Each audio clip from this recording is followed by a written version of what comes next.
শুভ দুপুর বন্ধুরা। আজকে আমার লাঞ্চের মেনুতে আছে শাক ভাজি, সাদা ভাত, কাঁচামরিচ লেবু, ডাল, মুরগির মাংস, করলা ভাজি। পুষ্টিকর খাবার আমাদের ছোট থেকে বড় প্রত্যেকের জন্য খুবই দরকার। তাই প্রতি বেলাতে আমাদের প্রোটিন বেস খাবার রাখতে হবে, কার্বোহাইড্রেট রাখতে হবে এবং প্রচুর শাকসবজি রাখতে হবে।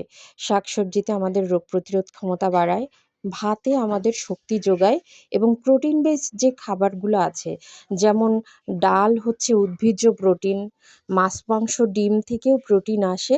এর জন্য এই প্রোটিন হচ্ছে ক্ষয় পূরণ করে আমাদের হাড়ের। তাই এই ৩ ধরনের খাবার প্রতিটা বেলায় আমরা রাখার জন্য চেষ্টা করব।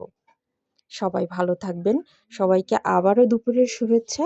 সবাইকে ধন্যবাদ।